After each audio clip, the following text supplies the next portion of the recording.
Good evening, everyone. On behalf of the county, Canaan and Associates and DPZ Co-Design, welcome to the first meeting of Series 3. My name is Marina Corey. I'm with DPZ, and I'm joined here by Matt Lambert, who will be delivering the presentation, and Mike Wyke. From Canaan, we have Eliza Juliana with us, as well as many more from the county, including Alberto, Olin, and I see Commissioner Wilson too. So welcome, everyone. We will all be helping to answer your questions during the 2 Q&A pauses that we have. As a reminder, Series 1 was an introduction to the comprehensive plan and particularities of each of the 6 market areas. Series 2 was an introduction to sectors and place types intended to provide guidance on the degree of intensity for the future growth within each of the market areas in a more predictable manner.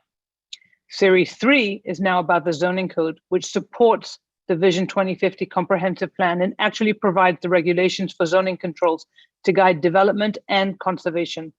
This first series is technical, but also interesting. We hope you'll agree. It highlights what our physical assessment of the county reveals, explains the difficulties with the current code, and introduces you to what is a form-based code and how the new code, which we are calling the Orange Code, is organized around a powerful tool called the transect, which essentially defines the different character zones within the county. Series 3, different to the other 2, is divided into 3 sets of meetings. Tomorrow night is a repeat of tonight. So for those who don't catch all of it, feel free to join us again tomorrow. The second set is in early June, and it will describe in detail the different zoning categories and their massing form and generally their permitted uses. And the third set in early July will discuss all else that goes into zoning, all the interesting stuff, subdivisions, parking, signage, and such. So we look forward to your participation, your collaboration, and your engagement with us as we refine the new Orange Code, which you will see is the new regulatory tool that enables the objectives of your comprehensive plan that deal with issues of sustainability, affordability, a vibrant public realm, true housing choices, and increased walkability, to name a few.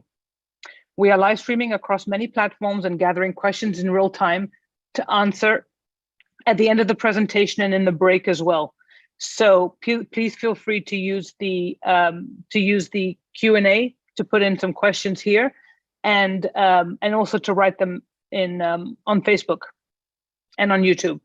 So now I'm going to turn it over to Alberto Vargas, the Planning Director for Orange County. Good evening, everybody. Thank you for your presence tonight.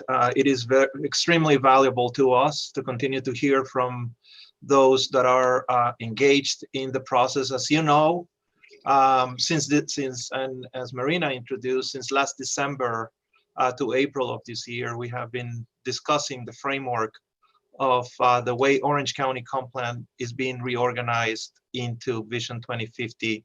And as also explained, today's conversation is really more about how that vision is intended to be implemented.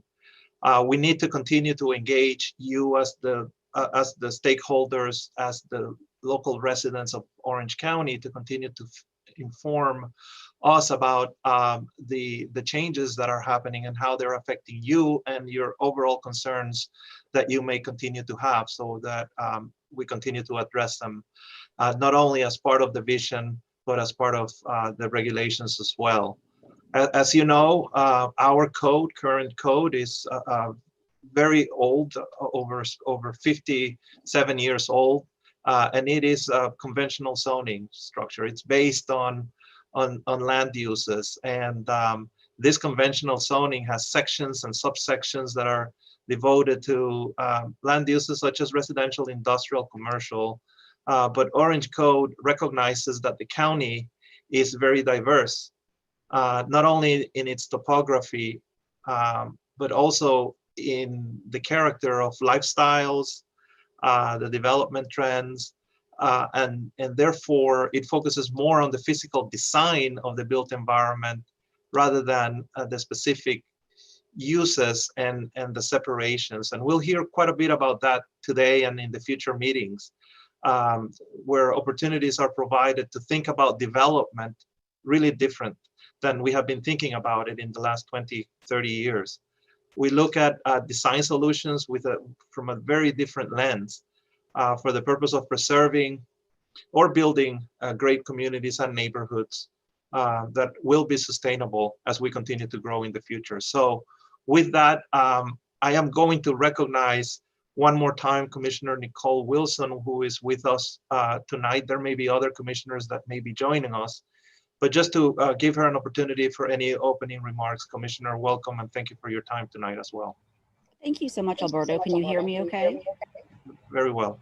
Okay, here we are in 2021, but I'm still asking the 2020 question. Am I muted? Thank you so much again for the introduction, and I really want to welcome all the residents who are joining this evening, either for the first time or as part of the series.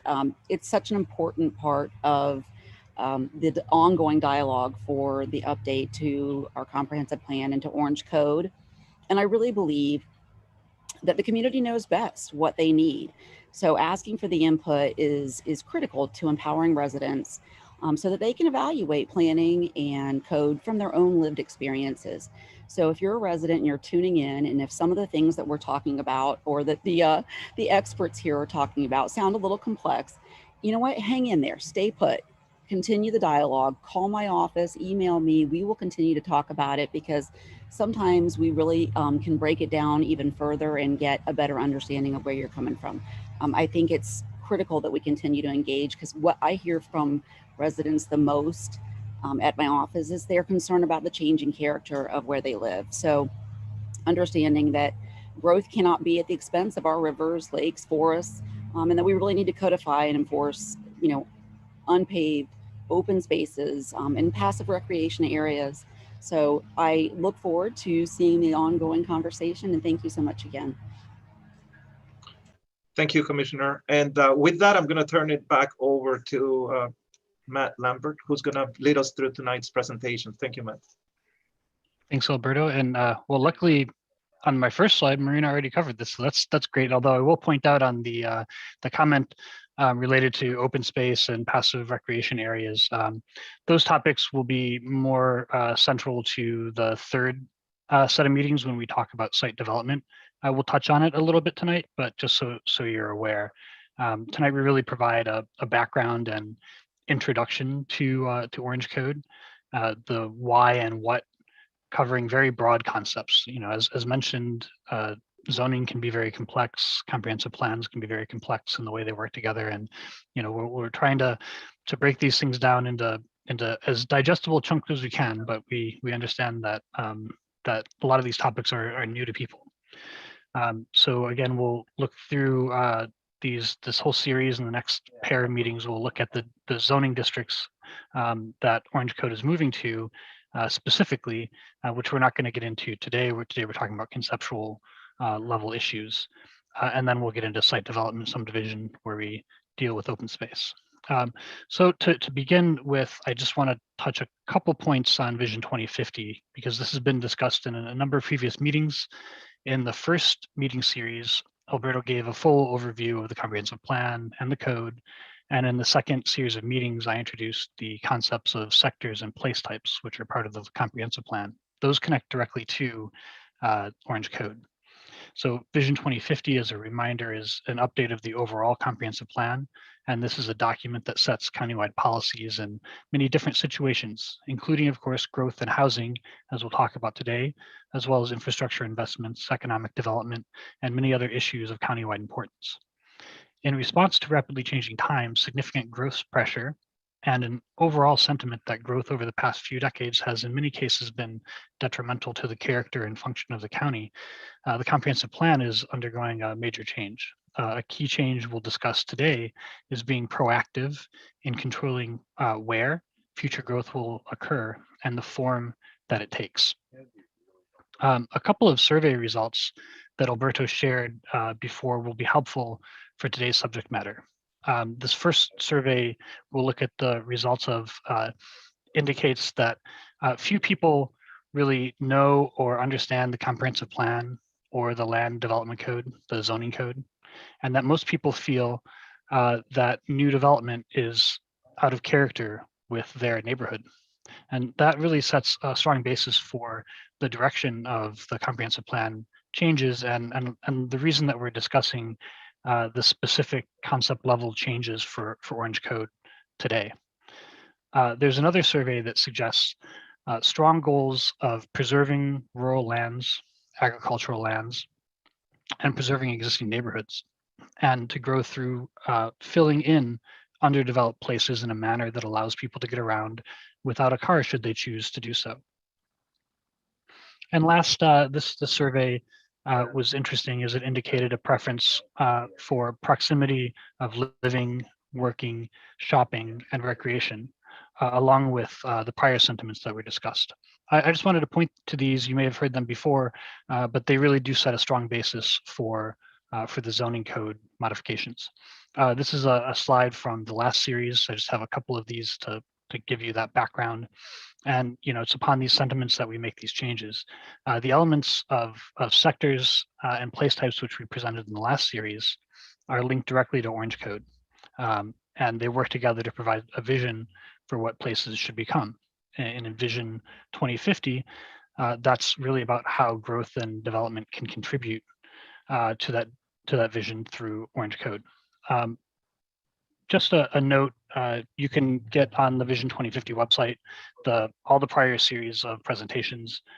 So once you get through these Orange Code series, you may want to go back to sectors and place types so you can really kind of connect those concepts.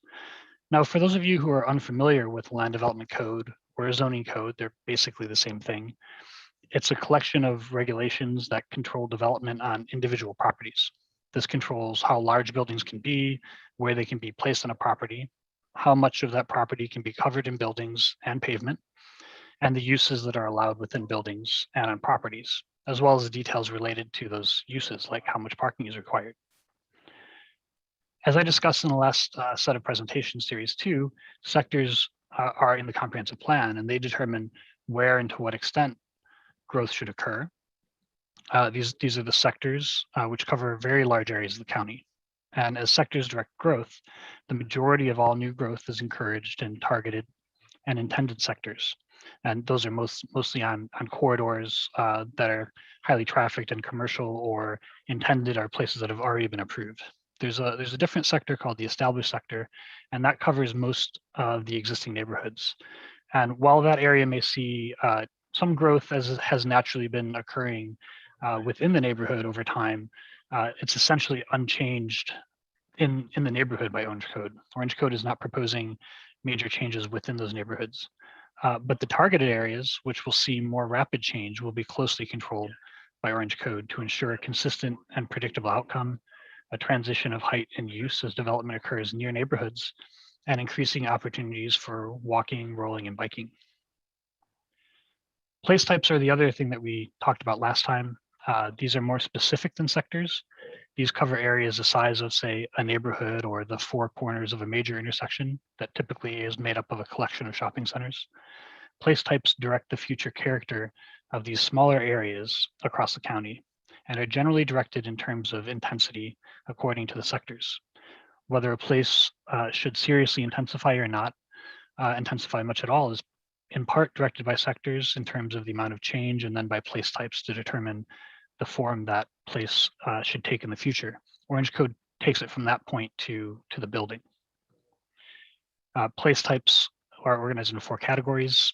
There's urban types, which are applicable in the urban surface area, and rural types outside of it. Open space types that cover natural areas and large parks, and special place types that cover areas in need of special rules like industrial districts and universities. And these two fit together like this within an overall goal to intensify and grow in the targeted sector, mostly through redeveloping commercial properties along major roads. And this scale here, at this scale, the details are a little fuzzy, and you may have seen that in the last presentations. Orange Code, now carrying that forward, is the document that implements sectors and place types on the ground by regulating how much and in what form development can occur on individual properties. We'll get into some code concepts soon, but first we wanted to cover a little bit of additional background. To begin the Orange Code rewrite process, we first took a detailed look around Orange County. There are many positive attributes and a long history. The area is growing for a lot of these reasons, including a great and diversifying economy and global tourist industry.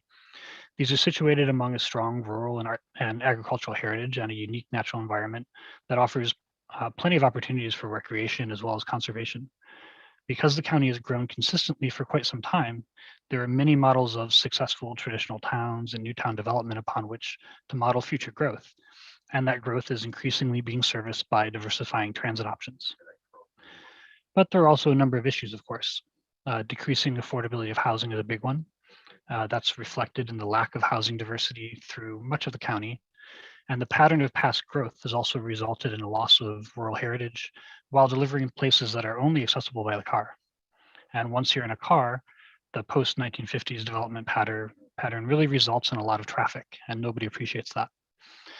This is especially true as employment areas are heavily concentrated, and that contributes to serious traffic burdens during morning and evening rush hours due to an imbalance between the location of jobs and where people live and how they have to travel from where they live to where they work. To respond to the traffic volumes, collector and arterial roads are large and traffic moves fast. And that's really not comfortable for properties along them. And as we'll talk about shortly, there are many developments that have written their own standards, planned developments, because they feel existing codes are a mismatch with the market demand. These are examples of some of the mapping completed as part of the assessment. Alberto really discussed much of this background in the first series of town hall meetings. And so again, you can see that on the Vision 2050 website. Today, they're just here for reference. And along with this sort of county-wide mapping, studies were also completed to compare the character and detail of different areas within the county. This collection represents a portion of that work. There's quite a lot of this. Here we looked at street types and how often there are connections, the extent of sidewalks and bicycle lanes.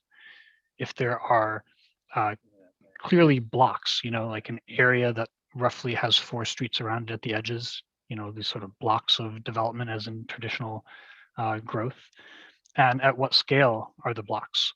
Are they so large that most people would choose to drive rather than walk, for instance? We looked at building types and the distribution of building types, houses that are large or small, duplexes, townhomes, and so forth. And lastly, at the types of neighborhoods and centers that make up different areas of the county.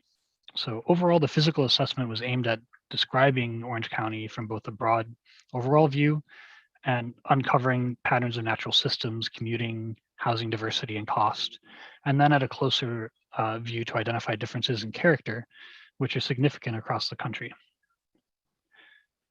Logically, we must ask, why does the current code need to be rewritten?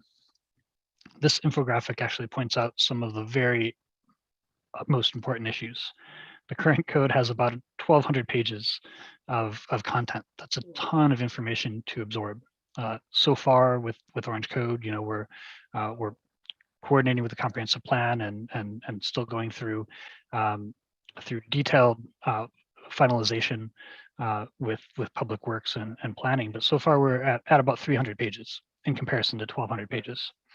And I'll tell you, it's complex enough at 300 pages. So within that 1,200 pages are 20 different zones for residential. And because it's so long and has been patched for years, there are 7 definitions of building. While they may be similar, they can often lead to confusion.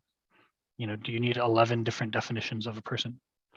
The lack of coordination is not only about definitions, but also about important regulatory details that may contradict each other. It's left up to the applicant, staff, and ultimately the commissioners and the Board of Appeals to determine which requirements are applicable, which can be a long and costly process all around. There are also 145 exceptions to rules that are in the code applying to a specific use, like you must do this except in these circumstances. And finally, 20% of unincorporated Orange County is within planned development districts.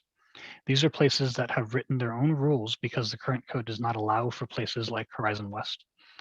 And while that type of development is desirable, it's difficult to permit once its planned development district is passed. It is difficult to administer for county staff who have to manage a significant number of overlapping rules. That was a lot of information, really. So I'll try not to be too complex, but we can boil it down really to 3 things. The current code is complicated. It's full of inconsistencies, and it doesn't allow for development in the form that is desired, and therefore it's outdated. And all of those things contribute to new development being more expensive than it should be and not being in the character that residents expect development to follow. In our initial evaluation, we found the current code to be pretty poor in doing its job. Clarity is a big problem. Even internally, we understand that new staff requires about 1.5 years to become familiar with the current code. And that's their job. Imagine residents trying to understand zoning. Organization is very poor, including the inconsistencies already mentioned. The process, while higher than others, is also poor. Permits take a long time and can be complicated and costly. And because the code doesn't allow the sort of desired market outcomes, most permits include waivers, and those are conditions where a code requirement is officially ignored. Residents complain that new development doesn't fit the character of existing places, so the built result is poor, and it's not even good for the developers on the other side who have to pursue costly workarounds and waivers. That takes time and money. And finally, the current code does not coordinate land use and transportation, and instead encourages growth in undeveloped areas, which fails really from a sustainability standpoint. So current code, it's time to go. And one of the reasons that the current code is a problem is that it's overly focused on use. On the left are all the uses. On the right, we'll talk about this in a bit, but sort of the way that you can manage standards. Actually, these are the zones, the complexity of zone, but it's the same thing with the use. And we'll talk really about this in a bit, but it's not really focused on issues that affect compatibility from one property to another. Similarly, the code is focused on individual properties and not collective outcomes of development in a larger area. The result of this is a lot of inconsistency. What is built on one property has very little relation to what is built on neighboring or nearby properties. This does not create places that can be named, found, and loved. Instead, it perpetuates placelessness, where we spend more time in the car than with our families and friends. With place types in the comprehensive plan, zones in Orange Code will be better assigned to create main streets, urban centers, and downtowns, along with new neighborhoods. Here's Lake Nona's downtown, for instance, and here they mix shops, offices, and housing. And because they're all connected and located along the sidewalk, they create a place that works for cars, pedestrians, cyclists. And because the form of the buildings is fairly similar, they are compatible with each other. Of course, this would not be compatible with single-story housing, and the code doesn't intend to add this type of development within neighborhoods. But later we'll talk about how the code really manages compatibility. But the existing code does not, and developments like this are built independently from the code by their own rules. But a new code approach is not necessarily new. Thornton Park really demonstrates many of the characteristics that new development is interested in producing. Here at a smaller scale, as would be appropriate in many areas of the county that abut neighborhoods. Today, this would be impossible to recreate without breaking rules. And finally, there's an issue of coordinating zoning and subdivision requirements to align with Vision 2050. Subdivision rules direct the layout of streets, open space, and conservation areas. These standards are very old and direct development in a form that is no longer desirable. And in fact, we heard from staff across all sorts of departments that the requirements need to change. As I briefly discussed creating places, subdivision and zoning today are both focused too much on individual properties instead of acknowledging the larger area. As a result, the collection of individual developments don't add up to create full neighborhoods. They're mostly just clusters of housing that then require you to drive for anything you want outside of the home. The quality of open space also suffers as a result of the current code. Open space is required at a few different levels in zoning and in subdivision, and additionally indirectly required in order to handle stormwater. But these requirements don't ensure that open space is usable to residents, just that it's provided. Today and for decades, open space has been an afterthought, dribbled around the outside of developments. Over time, developers have found, though, that people want open spaces that improve their quality of life, like on the right, where children can play and neighbors can meet. So all new sizable developments have proceeded through a planned development process. So they could achieve this because the codes don't really allow these types of places where people want to invest their money and raise their family. And lastly, I wanted to point out that both the development community and people who are purchasing homes have long signaled that existing codes are out of date. As a result, many new developments are built using their own rules, as we've talked about. And that results in many different standards across the country. And that's difficult for staff, for development, for the developers, and it's even difficult for residents to interpret which rules are applicable to properties nearby them. And because they're out of date, the process to permit the type of development that has become desirable now makes that type of development more expensive than it needs to be.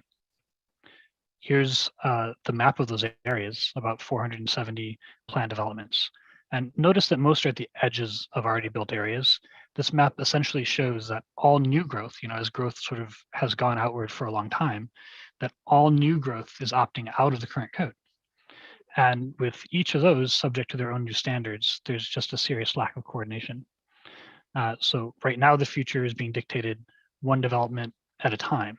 And Vision 2050 wants to direct the future very clearly with a clear vision that everyone can understand. So clearly the zoning code needs an overhaul.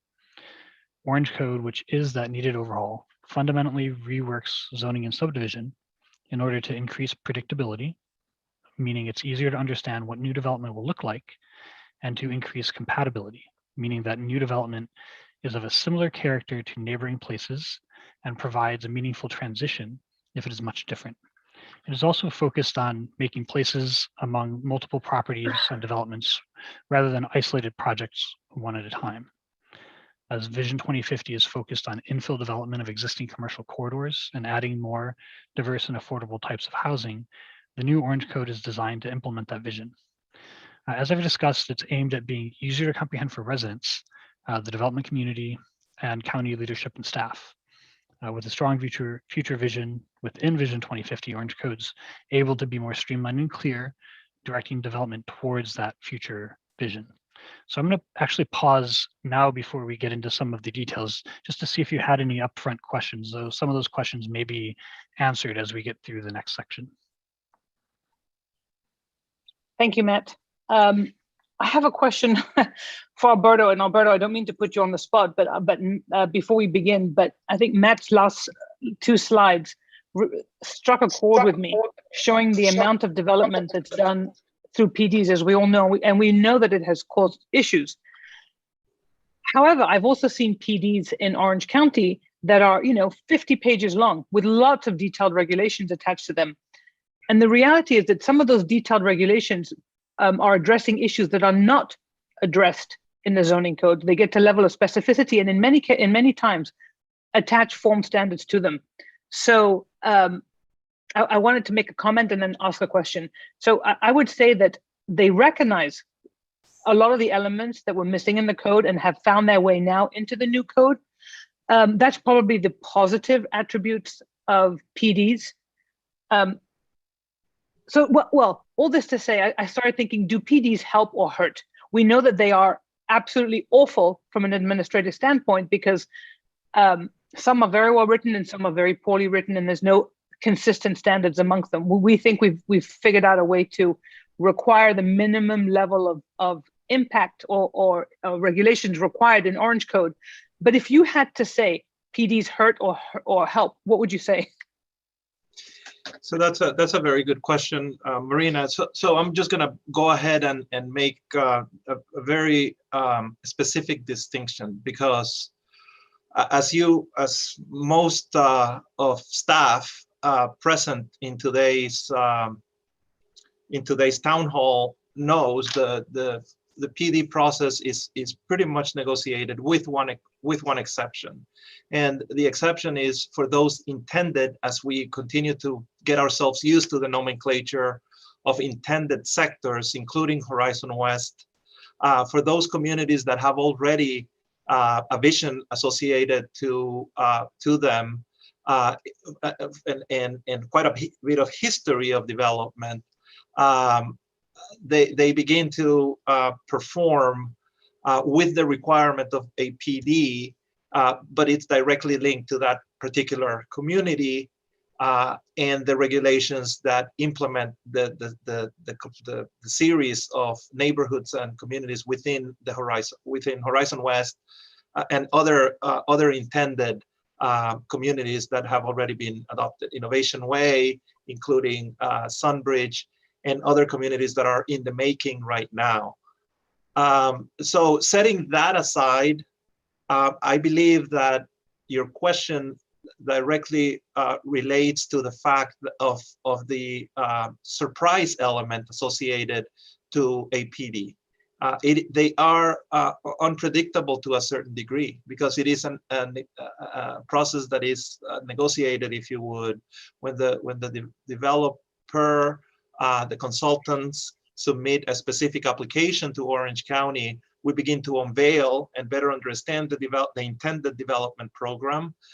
We maximize not only the types of uses that are associated to that development program, but also the densities and intensities associated to that development program.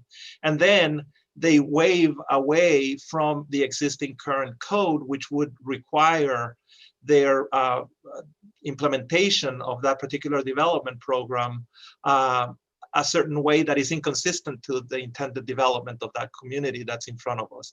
So there is a very high level of uncertainty that happens not only through the review process, but also much more important in terms of how it affects the surrounding neighborhoods and the surrounding communities of that particular, where that particular PD is being reviewed at. So there is no anticipated vision other than existing future land uses in our future land use map, in which the reason why we have a PD is that is a comp plan amendment to that future land use, and it's turning itself into a PD. So it's very unpredictable. I think it hurts at that level of unpredictability in terms of how Orange County is growing and has been growing for all this time.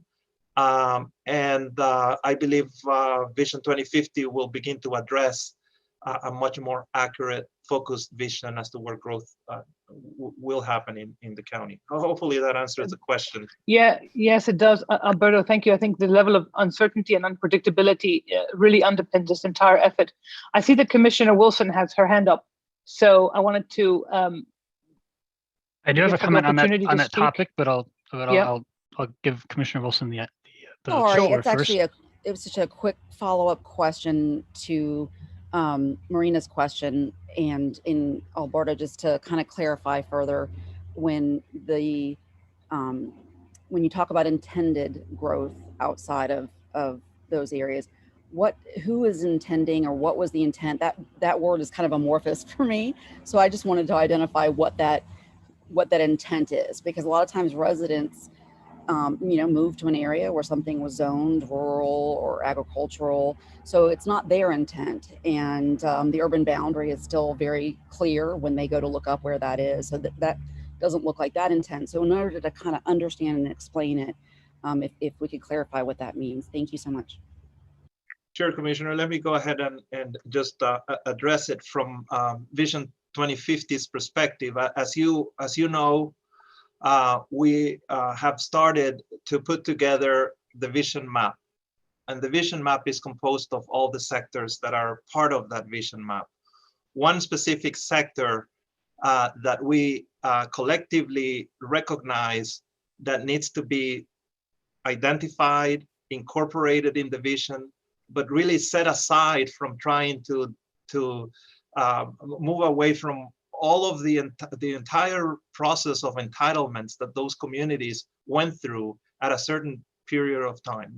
In the example of Horizon West, the first sector plan in the state of Florida, all the planning effort and exercise that has gone to make it part of what it is today, and it continues to implement that particular vision as not only identified in the existing 2010-2030 comprehensive plan policies, goals and objectives, but also the codes that govern each one of those villages as we are familiar with them.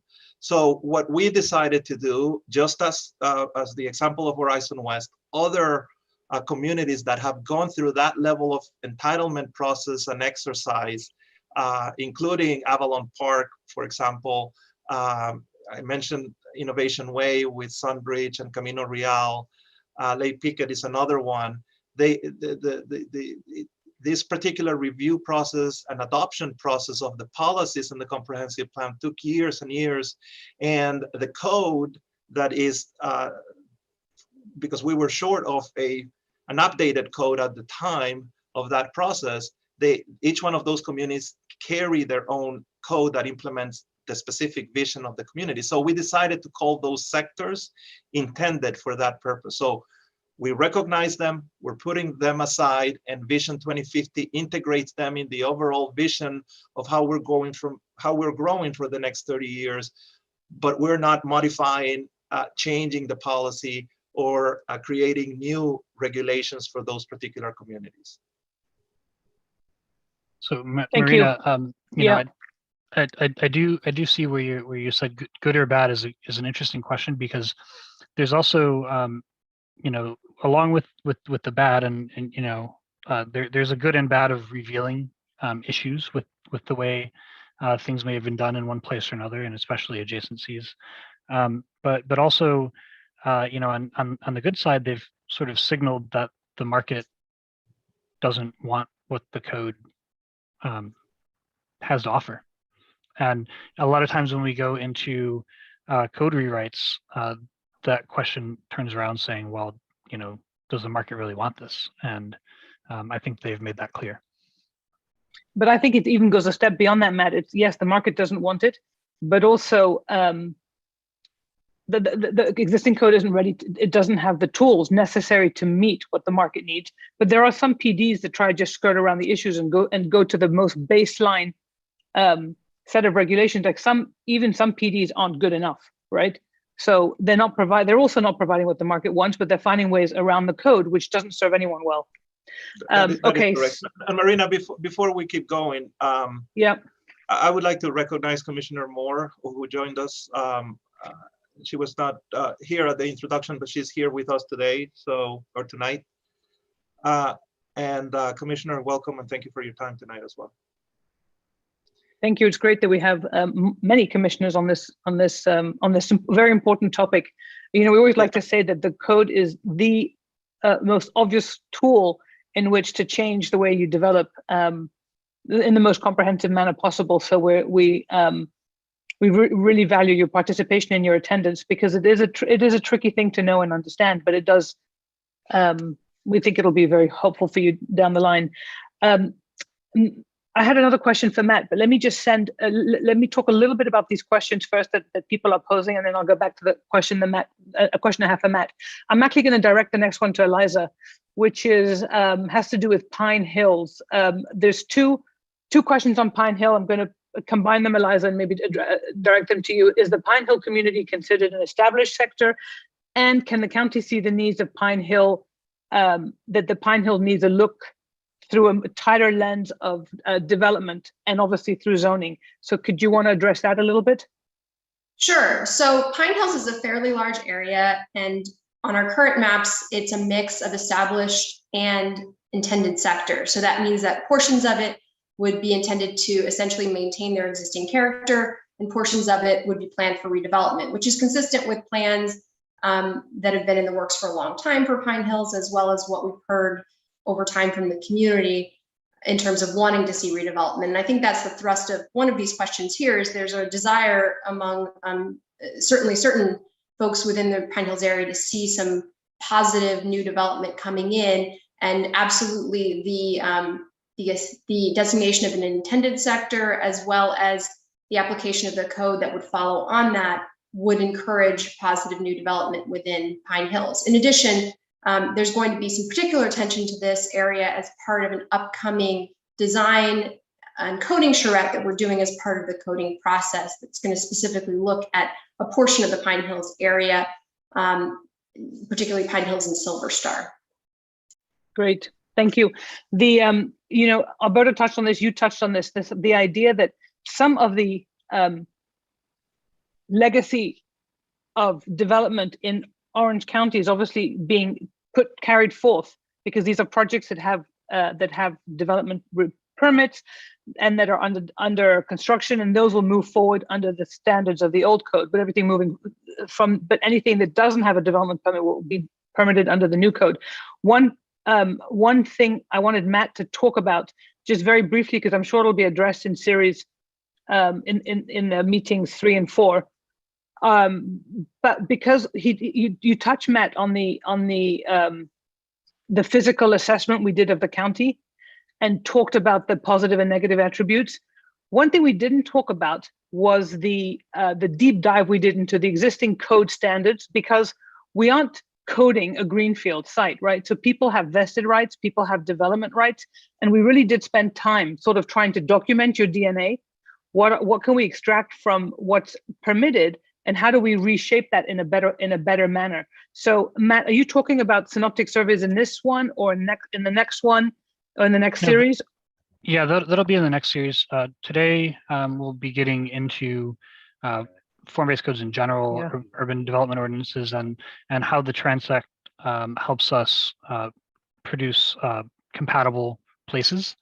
And we'll get into the specific zones in the next one, which is how we did go through all the existing standards and sort of evolve them and reorganize them, but not change them in a significant way from the standpoint of existing residential uses. Now, when you get to commercial zones and office zones and so forth, those have had much more substantial change. Yeah, I just wanted to make a point that was part of the assessment as well, of course. Okay, so a couple of questions from Zoom.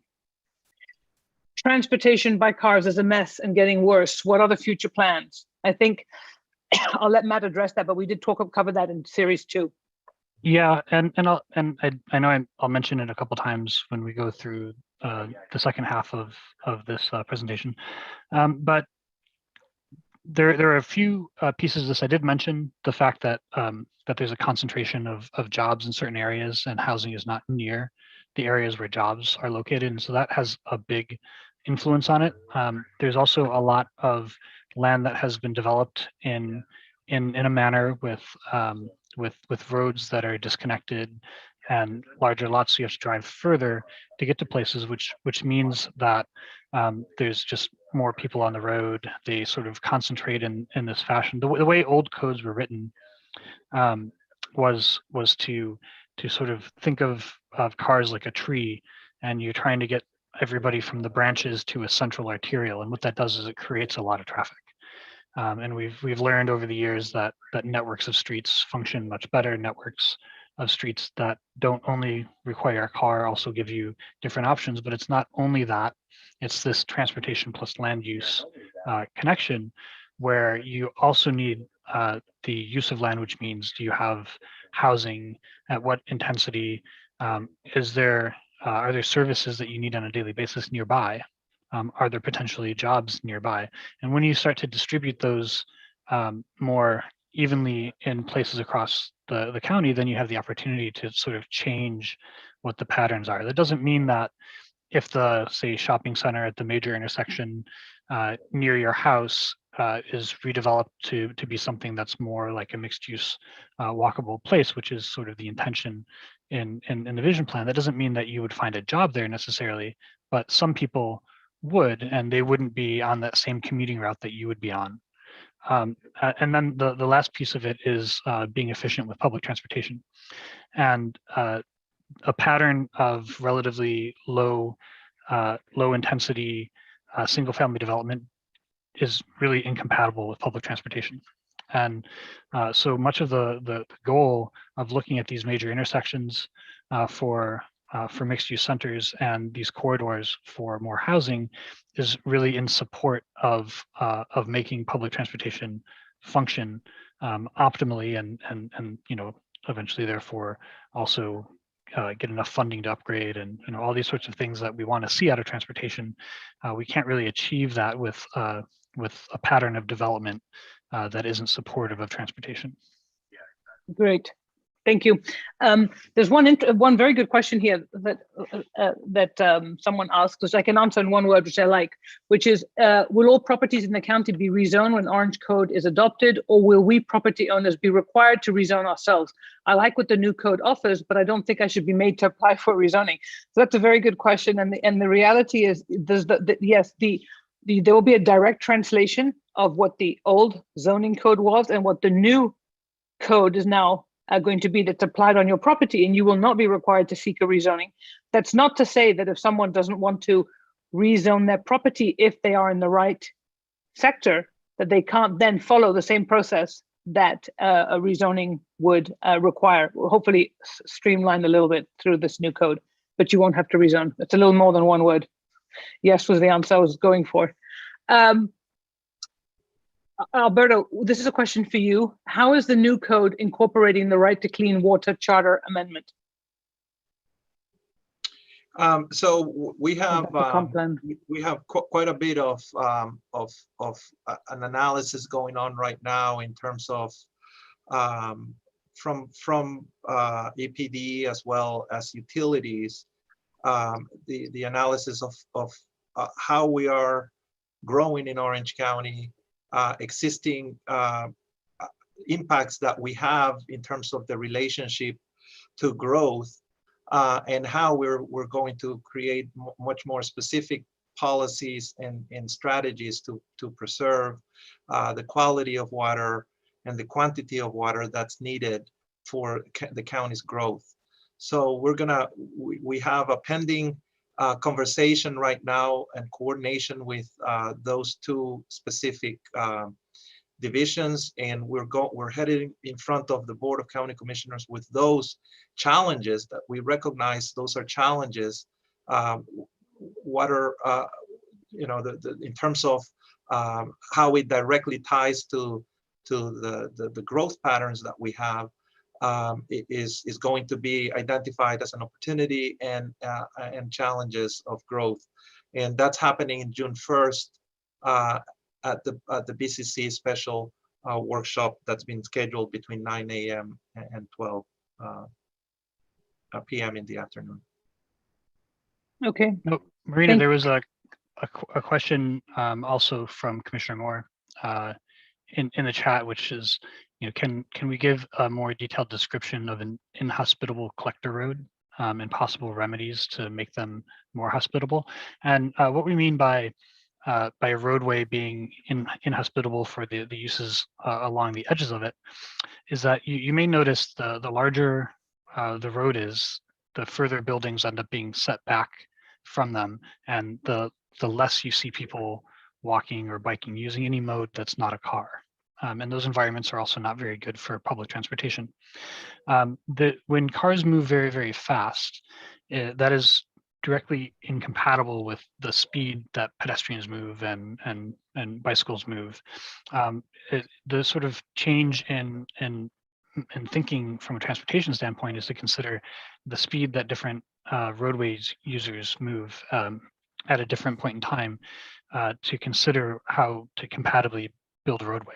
But when you have a lot of fast moving traffic, it also doesn't work to have buildings close to the street. And when you don't have buildings close to the street, it's not comfortable for pedestrians. And you set further back, the signs get larger, and it sort of creates this environment that is common across the US. And I'll show some slides on that in a moment. But what can you do about it? Well, the best news is that the Florida Department of Transportation has really been taking context seriously, and they've modified their standards. They're in the process of continuing to modify their standards for the larger roadways to become more viable for uses along their edges that are sort of closer to the street.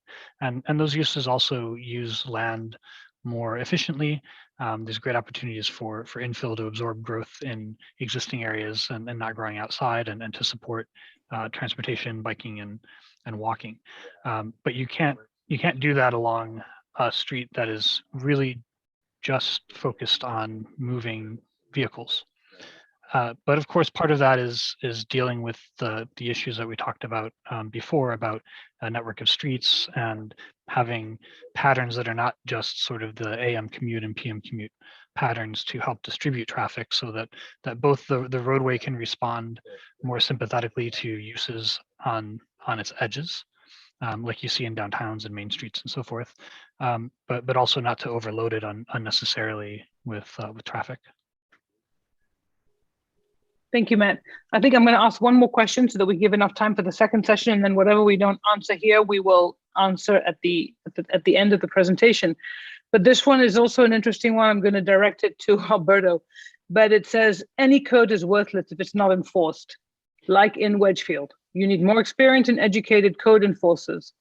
And the follow-up question related to that is, street lighting is very poor on Silver Star Road. Within the last year, there have been 2 accidents involving pedestrians versus cars. What will be done about that?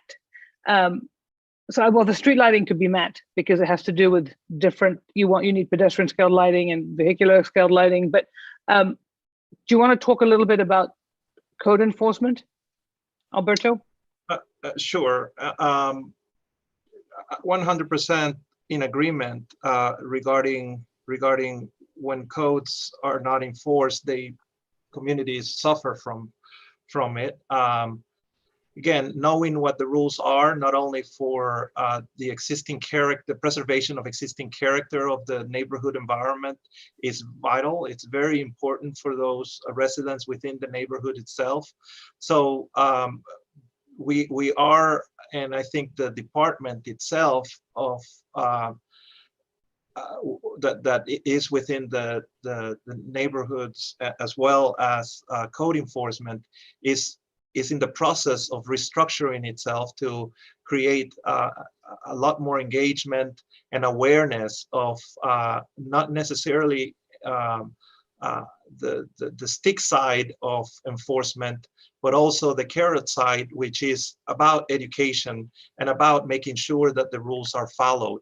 A much more humanized way to understand the rules of a successful community. And I think that's the direction that code enforcement, together with neighborhoods, is beginning to address right now as they continue to implement those the specific rules of maintenance and maintaining the character of those neighborhoods. Regarding new codes and how codes need to be followed, I think the statement that's being made tonight with a new set of rules and regulations for new development and the preservation of existing is fundamental to being able to respond to the question. Whenever we don't have codes that are expected within that specific neighborhood and they deviate from it, we ask for waivers. They generate surprises, as we discussed before. And I think Orange Code will continue to address very specific elements of predictability, and with very important elements of flexibility as well. But the flexibility aspect of Orange Code are not going to be unexpected. They should be embedded in a range of factors within modifications of the regulations within Orange Code. So yeah, I'm hoping that addresses the question itself. I'd like to say one thing, because I know Matt's going to talk more about this, that relates both to code enforcement and street lighting. To make a distinction, you just said it, Alberto, between complexity and complicated. So your existing code was complicated, and it probably made it code enforcement more difficult as a result, because there's just that many more rules to have to track. And as Matt said, 1,200 pages to 300 pages is simplifying the code and boiling it down to really what is essential. So hopefully, just by that alone, will make enforcement more easy, because we're being very targeted and writing rules that are actually easier to interpret. Even for us, people who write codes a lot, sometimes the way your code is written takes us 6-7 times to really try and understand what it's trying to say. So that part of it will be easier, we hope. With respect to the complex and the street lighting, I think as Matt begins to describe the transect, you will see that it is Orange County is complicated. It's a different living environment, and as a result, it's not one solution or even two solutions for areas, but different solutions for different areas. So street lighting should be different on streets that is intended to principally prioritize cars, and some streets that are more walkable and or bikeable would have different street lighting that is intended to also support the pedestrian and bike infrastructure, that's part of the pedestrian bike infrastructure that has a place as well. Yeah. So that may be a good transition to you, Matt, to begin to talk about what a form-based code is and how it differs from a Yes, which I have to move conventional. to, and I won't sidestep the Silver Star question because I can't comment on what the capital improvement plan is going forward for addressing changes on that roadway, but I do know that the standards are in the process of changing, and we'll get to that here in this part of the discussion. All yours.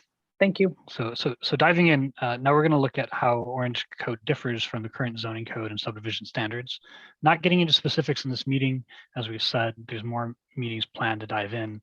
Right now, it's really about the topmost organizational points about how Orange Code works and why it's written that way. So the first why that drives everything else is predictability. Unlike the existing comprehensive plan, Vision 2050 directs future growth in specific places and formats. Using place type structure described earlier, Orange Code can pick up from where the comprehensive plan leaves off, ensuring that zoning regulations produce built outcomes that match the expectations of the residents. In order to best achieve predictability, a different set of tools is necessary, yet in the end will be easier to comprehend.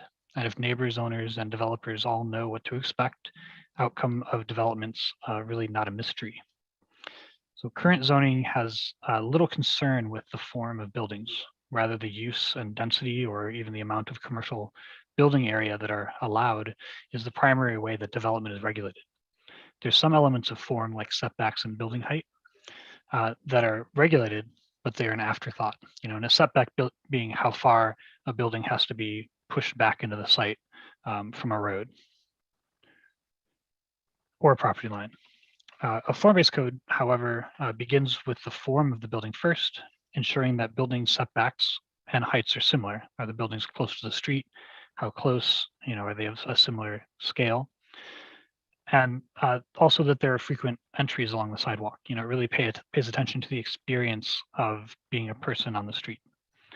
Use and density are considered secondary, as the use within these buildings can vary greatly along with the densities in the buildings. And we'll talk about that. That may seem a little crazy, so let's look at the elements. So here was that use table, and actually, I think I'll fix this for tomorrow. I thought this was the use table. This is the standards table, but the use table, let me tell you, it's on the next slide. You'll see in a second. So a form-based code is distinguished as not really being a use-based code. And one of the first issues we address from a form-based code is to simplify uses. And we'll talk more about this even in the next meeting. Here, and I'll show you on the next slide, just imagine for the next moment. On the left are the specific uses addressed in the current code, on the right, simplification in the Orange Code. And it's not simply important to distinguish between, it's just simply not important if a salon has 6 seats or 16 seats, but a lot of use-based codes dive into that much minutia. And that minutia of different uses does not help determine if a use will be compatible with its surroundings. And when it comes down to it, what a code is supposed to do is supposed to ensure compatibility between neighboring properties. So here's the uses. This was the right one to put in, but you can see it's gigantic, right? So the actual consolidation of uses looks more like this. But what does consolidation of uses really mean? Let's just look at an example of coffee shops. Here's a coffee shop, many people are familiar with. Note that it's a single-story building by itself with parking surrounding it and a drive-through. Not all coffee shops share these characteristics, but the form of the building and the form of the parking are important. If you built this in downtown Orlando, that wouldn't make any sense whatsoever. So here's a coffee shop in a different context, a historic home converted to a business. This building also wouldn't make a lot of sense downtown, or even where the last coffee shop is located, but it fits pretty well in a small scale neighborhood center, along with a few other small businesses. This type of neighborhood business is certainly more appropriate near low scale homes than a downtown building would be, or even the prior drive-through. Here's yet a little blurry, but yet a different coffee shop along a newly constructed Main Street. This one's particularly interesting from the vantage point of a use-based code. In the use-based code, perhaps nobody ever considered cats and a coffee shop being combined, right? And so as a result, the permitting of this business, I'm sure, was difficult, time-consuming, and probably more expensive than it needed to be. But in any case, this cafe is distinguished from the prior mainly because it's in a two-story building next to other businesses built along a retail street with seating on the sidewalk. So here's that cafe in context. And this is how form in general in context is more critical than use. Each of those buildings, the businesses may be different. They may be a different use, yet they work together because they share a form. Here's a coffee shop in a building downtown. It's more important that this business is in a tall building downtown than the fact that it's a coffee shop. You can run a coffee shop in all sorts of buildings and contexts, but you could not take this downtown building and locate it in place of any of the other cafes we've seen, and particularly that one in a converted house. That would be incompatible. And while we're looking at it, this is also a coffee shop. So use is really not a good predictor of compatibility. And as a result, form-based codes deprioritize use. In a form-based code, the height of a building, the amount of activity within it is controlled first, and the particulars of use are addressed secondarily. So simplifying uses significantly reduces the burden on businesses and building owners that the specific use in a tenant space, that use may change over time. 1 year it's a salon, maybe the salon fails, or maybe they're so successful that they move to a better address and a cafe comes in, or an office. When you have a use-based code, those changes can be quite complicated, but it's really common along main streets and in neighborhood centers and downtowns for uses to change over time. And certainly it's not just about coffee. Here's two different 7-Elevens a few blocks from each other, both in a downtown context. And the one on the left, though, is really in conflict with the surrounding buildings, while the one on the right is compatible with the buildings that surround it. And since use is not a good predictor of the form of buildings, let's look at some other ways current codes regulate development. There's this term, this is in comprehensive plans, this is in zoning codes. It's floor area ratio, and it's often used to regulate development. It's a tool that restricts the total square footage in a building according to the size of the property. So all these images, all these examples represent a property of 1/2 acre with buildings of different sizes and heights. But all these conditions have the same floor area ratio, and they would result in a vastly different character. While the floor area ratio may be required as a control, as sometimes it is in comprehensive plans, it's really not a good predictor of the character of development. It really shouldn't be a primary means of ensuring compatibility. Surprisingly to many, density is also a poor predictor of the character of development. For all the grief that people give over density, it's really rarely understood well. So these all represent the same overall site area, and they are all the same density. But you can also see that they occupy the site quite differently. The top left shows 4 houses, each at 3,000 square feet. They occupy a lot more of the property than the bottom left, or the bottom right, which is a multifamily building with 4 units. On the bottom left, there's 2 duplex homes, and the top right is 4 smaller cottages. So these are all the same density, but a very vastly different outcome, and even occupation of the property with impervious surface. So too often people get hung up on density as a number, yet density really isn't a good predictor of the character of development. So let's look at these 4 pictures. Sure, the difference between a single family house and the large apartment building is obvious, but where do the other examples compare? So these images represent examples of density at 74 units to the acre, 44 units per acre, 25 units per acre, and 14 units per acre. Which one's which? Well, here's how they align. You wouldn't guess that the lower right or the lower left, you wouldn't guess that the lower left example is the most dense. Similarly, you'd really probably guess that the large single family house would be less than 14 units per acre. And I would guess that the big apartment building would be more than 44 units per acre. But there are really other elements that affect density. In particular, the size of the property, the amount of land that's dedicated to parking and open space, and that there's other options for gentle ways of adding density, like in the bottom right, the accessory dwelling unit with the home that adds density to the property. But the point is that density doesn't predict character, and also that higher densities can be provided within a character that seems to be lower in density if the form of the buildings and parking management are well designed, like the bottom left. And you may be wondering about that 74 units per acre number. Well, I checked it, I double checked it, it's accurate. The building occupies half a block in Alexandria, Virginia, and it appears to be a series of buildings, but it's really one multifamily building at 74 units per acre. So having better context around density is important as we discuss making housing more affordable. The primary way to make housing more affordable is to make housing smaller and to provide more dwelling units within the same building size. This is a helpful chart, I think, that shows the trends in apartment size and rent over the past decade.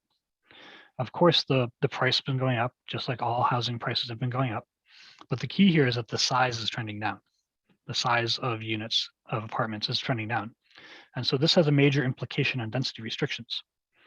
And this is a critical issue for Orange County. If you want to stop growth in rural and agricultural areas, and you want to preserve existing neighborhoods, then the places where growth is to be directed, the targeted sector principally, those need to allow density numbers higher than what you may think is reasonable. And look, most people simply don't understand a density number, they just think that low is good. But when we look to use land efficiently to reduce the loss of agricultural lands and to make public transportation, walking and biking viable, then you must have higher densities where that growth is accommodated. Here's two examples in my neighborhood, historic buildings that have always been on the right 2 units and on the left 4 dwelling units right next to single family homes. On the left, 32 units per acre. It really doesn't feel that dense on the street, particularly as apartments and condos get smaller, and also single family homes are in trends in 2 directions. They're getting larger and smaller at the same time. But even that duplex on the right is 17 units per acre. So consider this diagram from a previous slide. These 2 quarter-acre properties could easily range from a density of 4 units per acre to 16 units per acre without changing the overall form of the building.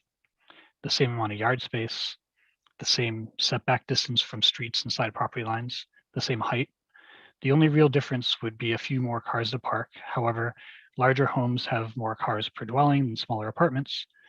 And it can also be a problem if it's located, if you put the parking in front of the building, but that issue is really easily solved if we consider the form of a building and site issues, which Orange County does to ensure that the parking is located in a way that it doesn't negatively impact neighbors. But our goal is not to change existing neighborhoods in any substantial way. Instead, we're looking at infill corridors, shopping centers, and other properties that are not principally single-family neighborhoods. So take this example of new townhomes in downtown. These townhomes, still single-family, these are 44 units per acre. That sure sounds high, but the building form is well controlled, and the parking and access to parking is well regulated and located. So the result is a type of housing that can be a good transition at the edge between existing single-family homes and higher intensity development along major corridors. 44 units per acre, as in here, doesn't have to be scary. And in fact, this density can absorb a lot of new housing growth without eating up agricultural land and can result in more efficient public transportation if it's located near the corridors, which is where Vision 2050 plans and Orange Code looks to implement. Now, using the form of a building is a better tool to control development and to ensure compatibility. So we'll have some of these higher intensity examples because at the lower intensity scale, there's not as much of a difference in the way that you control development. It's still better to control form, but at the higher intensity scale, it's extremely important. This image is from Phoenix, where we wrote a form-based code in 2013 on their light rail corridor. The building in the upper left was built using the form-based code. The surrounding conditions predate that code. From a building size perspective, the bottom of the image shows 2 vastly different buildings. One is single story on the left and the other is a tall tower. These have nothing to do with each other and they fail to create a cohesive place. the parking lot. It's a different issue, but form also addresses this issue in a unified development ordinance, which we'll talk about. In this instance, the street it's really designed for pedestrians and transit. The city pumped a whole bunch of money to rebuild the street, but they're really not recouping that money with those uses along the edges of it. The parking along that sidewalk is really incompatible with the investment in that street infrastructure. Now the new building, on the other hand, it's a moderate scale to match the intended future of the corridor. The corridor is intended to grow to that scale. It's designed to support the street and those people walking along sidewalks. So starting with form first, we can solve most of the compatibility issues. And after this, standards for uses and performance standards are layered on to further regulate development. This means that the uses can be greatly simplified as a building with the form, showed on the upper left, that new building. Buildings with that form could be mixed use. They could be purely residential. That could be an office building. It could be a hotel. The form is what makes things compatible. Now, of course, as we said, it's not new to Orange County to have form-based elements. There's some plan developments that have aspects of form-based codes, and the iDrive code that was adopted a few years ago is also a form-based code, and it uses the same terminology in terms of transect zones that we'll look at here in a few minutes. And there's plenty of others in Florida, including Miami, which adopted their code overhaul in 2010, and our firm was the primary author there. Here's an example of a new CVS on the right-hand side built in Miami to match the form of the existing buildings that surround it, as directed by the form-based code. It's not always about gigantic buildings. It's really about determining the character of the context and directing the sort of form of the outcomes to reflect that character. So here's a different type of example in Miami. In this case, the street to the left, it's targeted for some pretty intensive infill. I mean, that's a big building. And to address this condition, the form-based code requires a transition of form to retain compatibility with the adjacent housing on the right. It's still a much more intense adjacency than would be expected with Orange Code, but the transition considerations are much more easily built into a form-based code because you understand how form can assist in compatibility. So here's a view of that street on the other side. Maybe not the best thing in the world, but you can see the scale is matched. The very tall building at the far left, but the scale is reduced to the same size as houses across the street. The units on the left have entrances along the way, so they act very much like the houses across the street. And that's really critical to keep the street active. And these are sorts of issues that form-based codes can address because they're concerned with form before use and before other considerations. So quite a lot of development occurs on larger properties. And so this is where we get into the Unified Development Ordinance. So there's a lot of development that occurs, as you know, on large properties or a collection of properties, and those require new streets and new open space to be added. And compatibility with adjacent properties is an important consideration. Now, these sorts of requirements and considerations fall under subdivision regulations, and they're evaluated by reviewing development site plans. In many cases, and presently in Orange County, the zoning code and subdivision regulations are not well coordinated. This often occurs because they're located themselves within different documents entirely, or half in, half out, and they may be under the jurisdiction of different departments. So a Unified Development Ordinance solves this problem by combining both the zoning and subdivision with the same code, and that's how Orange Code is written. To demonstrate the connection, we'll look at a site that this has been presented before, but it demonstrates this pretty well. And this is a high-intensity example. It's not the type of development that would occur everywhere, yet it's very appropriate for this location. It's not abutting existing neighborhoods. It's located adjacent to major roads and highways. And in any case, this site is large enough that Orange Code would require that it be divided into multiple blocks and properties, and that open space be provided. So here's one potential way that streets could be located in order to create blocks. Orange Code sets a maximum dimension for blocks because small blocks are easier for people on foot, rolling and biking to get around, and large blocks require cars. So this level of regulation occurs within the subdivision standards. Subdivision standards are also where the size, location, use, and type of open space is regulated. Open space that lines the outside of a property really is wasteful, while open space that is well-formed and integrated with the development can really enrich people's daily lives with recreation and interaction. Subdivision standards also regulate streets, pedestrian ways, and similar means of getting around. Streets are an extremely important element to get right if we want to make walkable and vibrant places.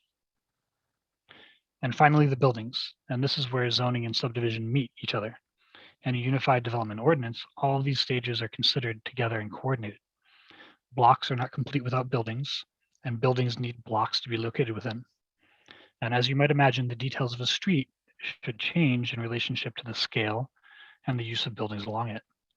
So Central Ave and Washington Street are really not interchangeable. If you put the buildings along Central Ave on Washington Street, it just wouldn't work. There are too many people, they would trample the grass, there would be too much traffic for the width of the roadway, and there wouldn't be enough sidewalk for groups of people to walk past each other, let alone the neighbors being really mad about that. A unified development ordinance, however, coordinates these elements.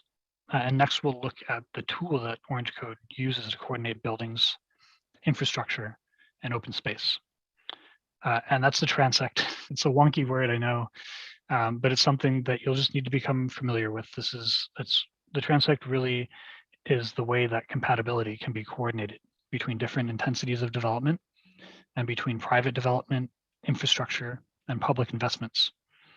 The transect categorizes development according to intensity on a scale of 1 to 6, 6 being downtown and 1 being natural undeveloped places, then there's everything in between.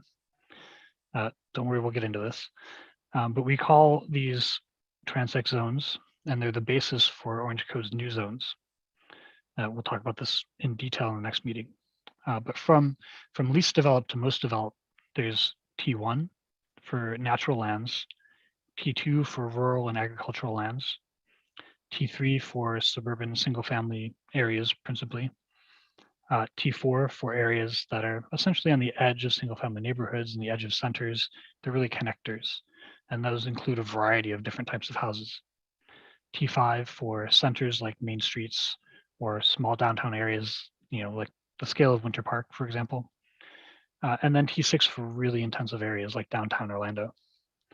So this is the same system being used in Miami and Phoenix, as I've shown in other examples, but also in hundreds of other places across the country, as well as internationally.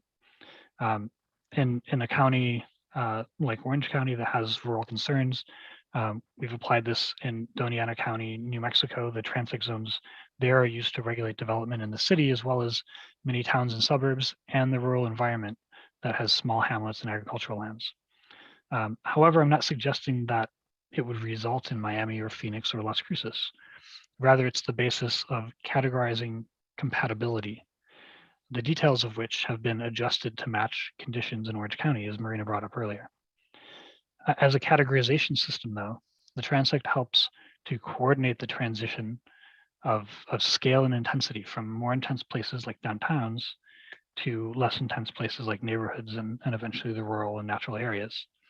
And it's a clear system to ensure compatibility of form. So generically, this is done by coordinating site, buildings, street, and park formats according to the overall intensity of activity. Now, density is just one aspect of this, which also includes whether there are a lot of different uses or very few uses, if building forms are large or small, and if there are many people walking, rolling, and biking, or really not very many. In more intense places, what we call transect zone 6 or T6, there are more people on sidewalks, so sidewalks need to be wider. And there are more businesses, so streets need on-street parking. And there are more activities going on within each building, so the buildings are larger. This is really akin to downtown, as I've said. Towards the opposite end in T2, which is the sort of rural and agricultural area, there are many fewer uses and essentially nobody walking to get to services and shops because things are very far away. And here there may be a shared bike and walking trail, but maybe it's separated from where the cars drive, since cars are traveling relatively fast in that area and that type of environment.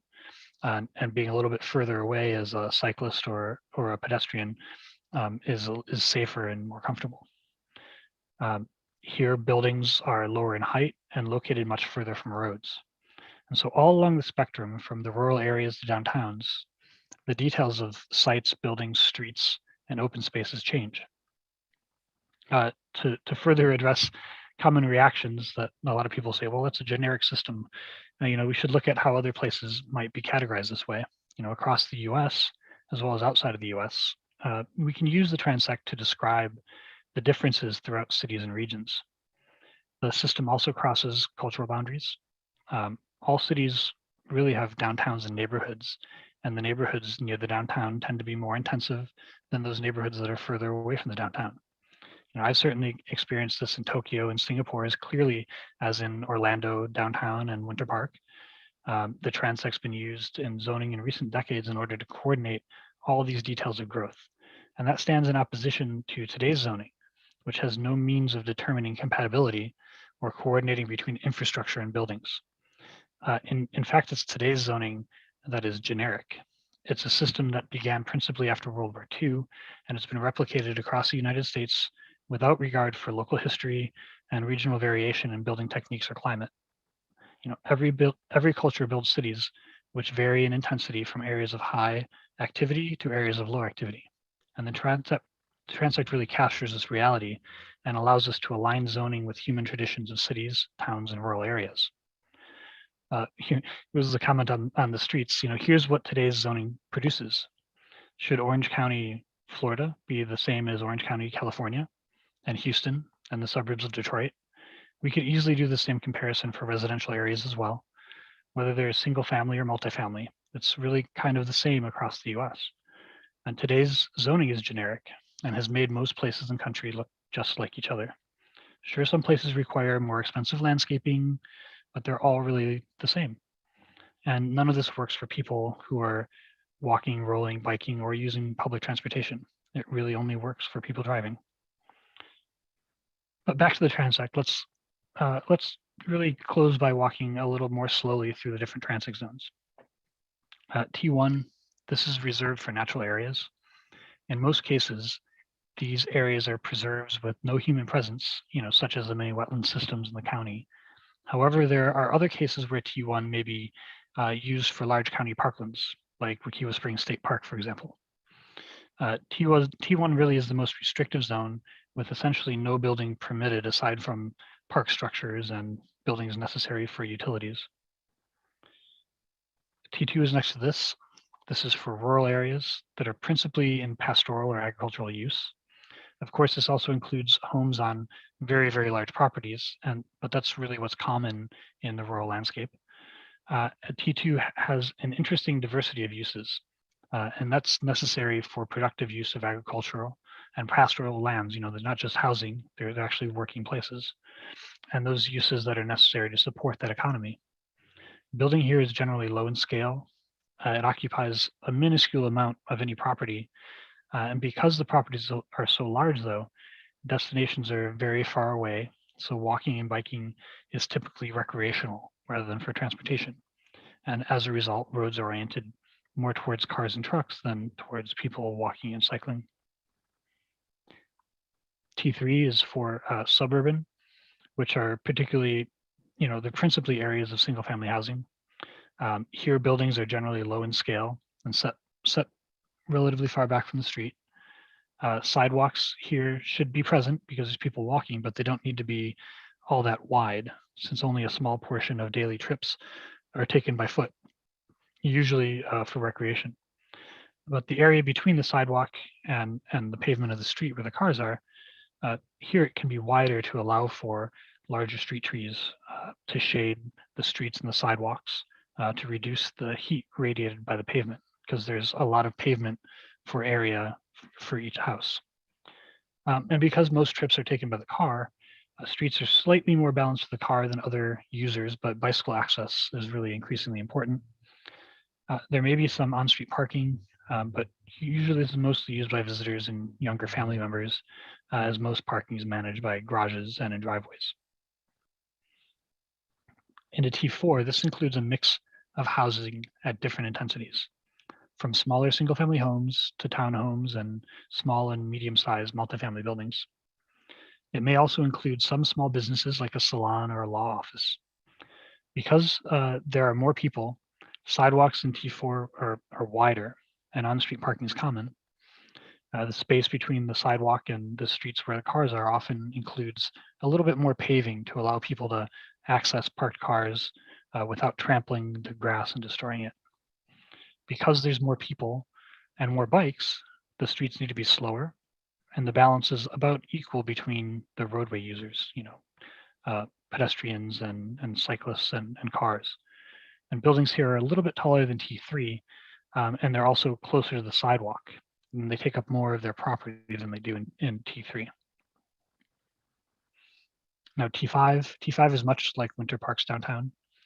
The scale isn't all that tall.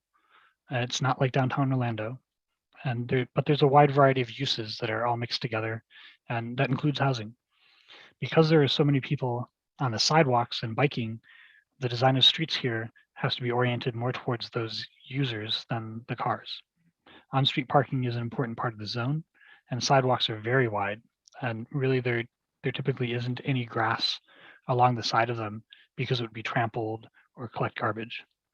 And business uses may occur within the buildings, but they also may spill out onto the sidewalk.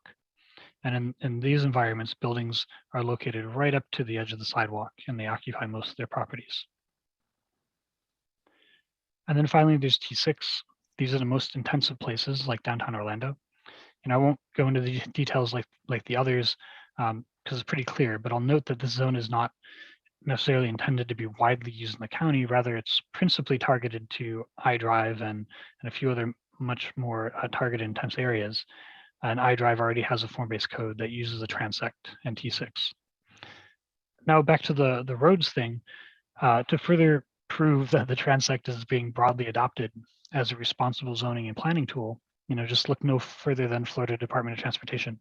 FDOT is rapidly changing their standards in order to promote safety for all roadway users.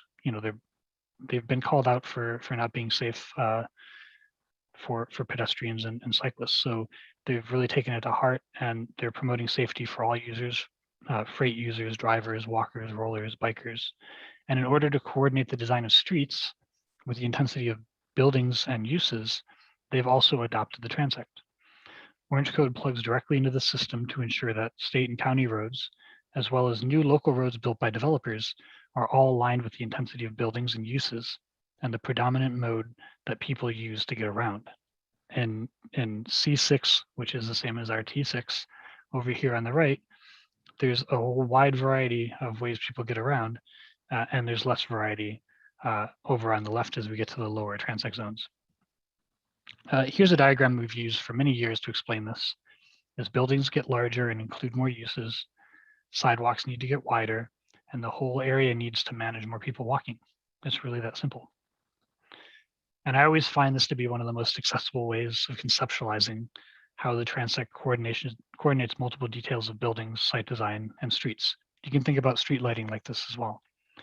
Fencing is very different if you're downtown, in a suburban neighborhood, or in a rural area. And zoning includes fencing standards. And it's not normally coordinating fencing by height and material. Now, coordinating fencing by height and material using the transect really solves for the issues that otherwise come into play when you don't have this connection to intensity. Here in T5 and T6, the more intense areas, fencing needs to be more solid, and it's usually taller. These are at the bottom right-hand corner of this image.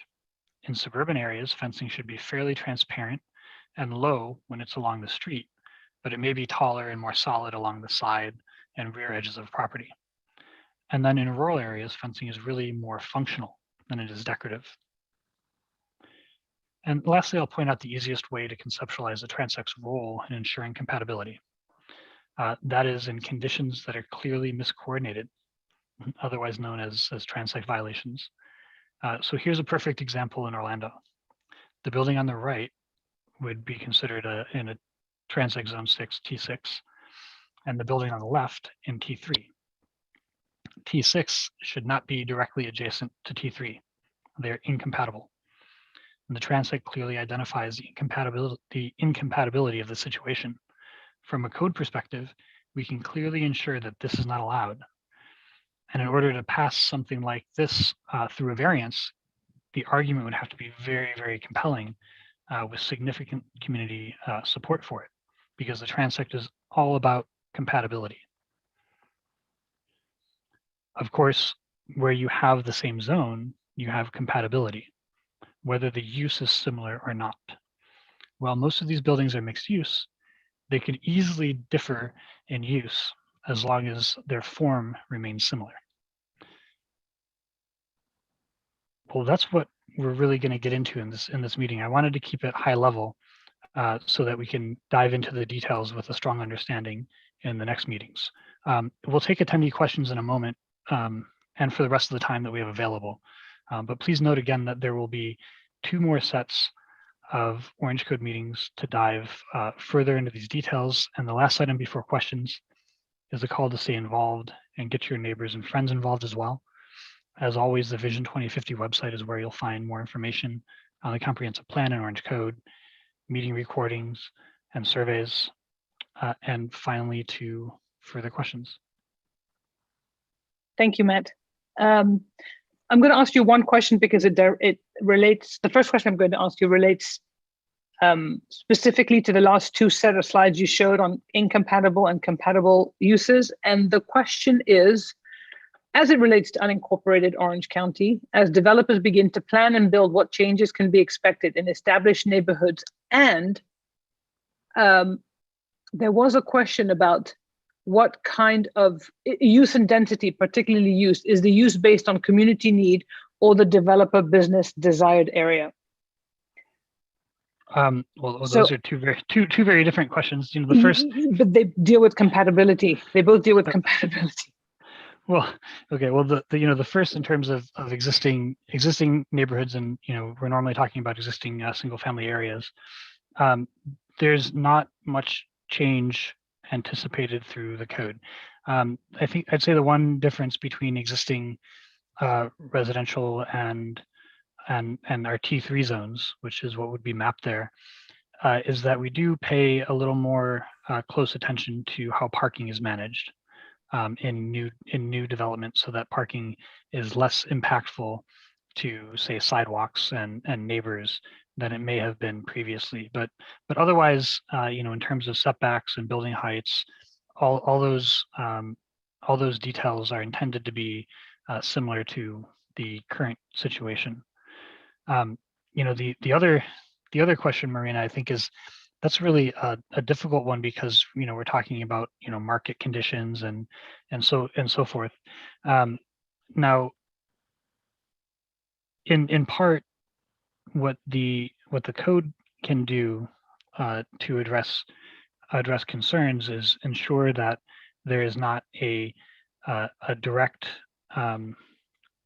adjacency between very intensive new uses and very low intensity existing adjacent properties like single family. So to go directly from single family to like an 8-story mixed use building with a hotel, that's really the sort of compatibility issue that we're dealing with. In terms of which businesses may occupy those spaces, that is really a market issue more than it's an issue for a zoning code to deal with. There's a slight difference, however, in terms of what we call T4 and any business that might be in T4, which is much more restricted in size.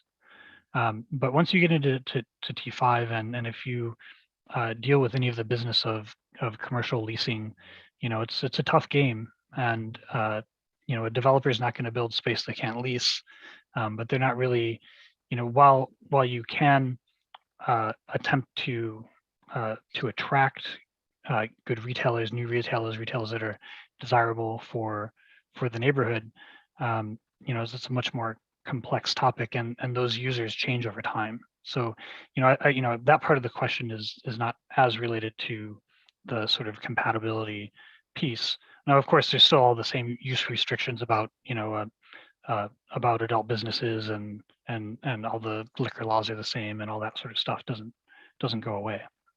Yeah. Just to add a little bit to what you're saying, the use and density, particularly use, I think we've consolidated, and Matt will be speaking to this in much greater detail in the next series of meetings, but just to talk about use briefly and density briefly too, we arrive at density in the code in different ways, by controlling height, by controlling lot coverage, by controlling setbacks.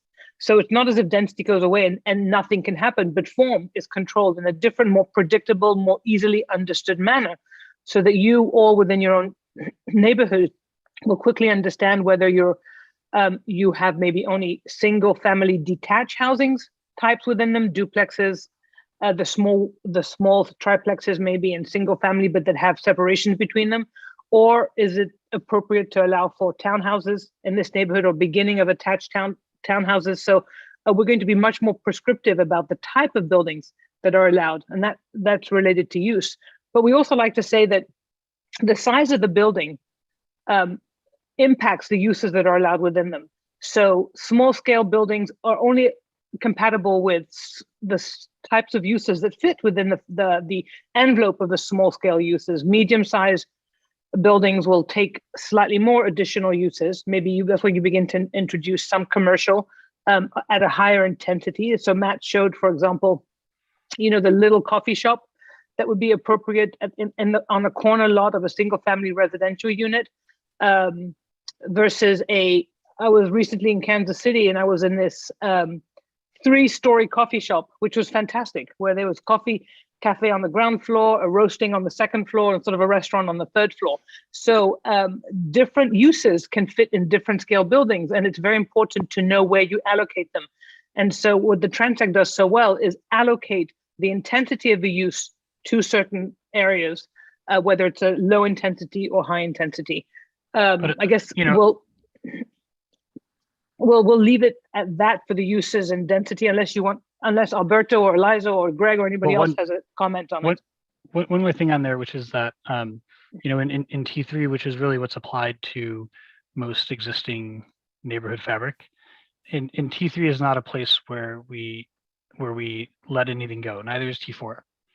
There's still a use restriction. It's just not the first thing that we're concerned about.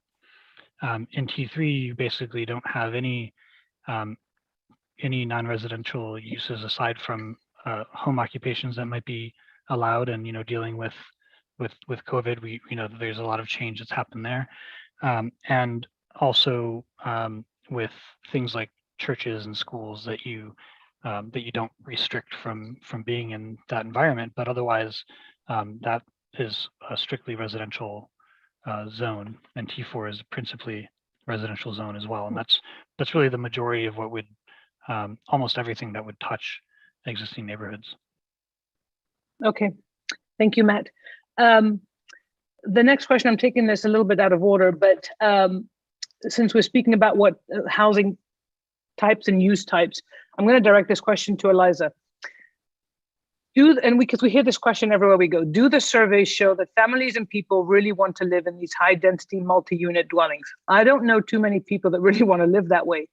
Is the demand for this style of living really out there? This only seems feasible for young single people, maybe. So before Eliza answers that question, because I think she's going to speak to specific areas, I do want to say, we just had the Congress for the New Urbanism last week, and the one statistic that stays in my head, because it's so hard to believe, is that more than 60% of households in America are composed of one and two people households only. The traditional family only composes, I think, 28%.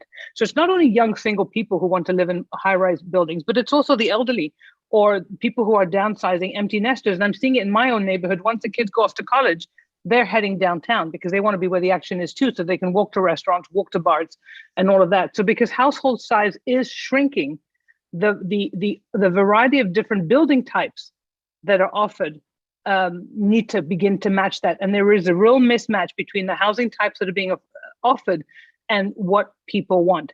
So there is a market need for multifamily housing, but if you listen to the presentation Matt gave about a month ago now, that really describe place types and sector types. Like I said, the transect allocates. So the transect will tell you where multifamily is applicable and where it's not. We're not looking to insert big multifamily buildings in single family neighborhoods, for example. But Eliza, do you want to add to that point? Sure. To Marina's point, it's not that any of these solutions will work for everyone, but that different people are looking for different solutions. So if it only works for a certain group, then it should still be provided. We also know that there are many families that already live in multifamily housing, whether it's because that's where they want to live or it's because that's what they can afford. We want to make sure if that multifamily housing is built, that it meets standards that would, for instance, allow those families to have access to open space or to be able to walk to a nearby store. So as we're going through this process, it's not just about changing, or even primarily about changing the mix of housing, such as affecting how that housing is designed. Now, we also know that we have an affordable housing crisis within the Central Florida area, and there's multiple task forces around that. So multifamily housing is also a way of increasing the overall housing supply without, as we discussed earlier, encroaching onto rural areas or existing neighborhoods. I do just want to touch quickly on, there actually was a study, and this is a few years old now, where an academic compared Boston and Atlanta. Boston being more urban and having a much more diverse mix of housing types, and Atlanta being primarily suburban with a less diverse mix of housing types. And what he found was that more people in the Boston region were able to find their fit than people in the Atlanta region. So it's not that everyone could find their fit or that everyone could afford the thing that they most preferred, but that there was a better match of people getting within the region that had more diverse housing options. Thanks, Eliza. The next question is going to piggyback on a specific area, and I'm going to address this to Alberto. 4 years ago, Winter Garden caused us pain and money because a property was combined residential and commercial, both antique. And what will come with these new codes? And I presume it was a potentially incompatible use, but I'm not sure. So maybe you can speak if you may remember this issue, Alberto. Well, I'm not familiar exactly with the specific reference Northern Orange of County, controversial development within a Winter Garden, which controls its own jurisdiction as its own form of government. But I am familiar with Winter Garden, and the only point of reference would be that if the Renaissance revival of the downtown area, Main Street, at the level of activity from local residents and others that appreciate the character of that Main Street, wouldn't be a reality today if the mix of uses in a horizontal and vertical form would not be allowed.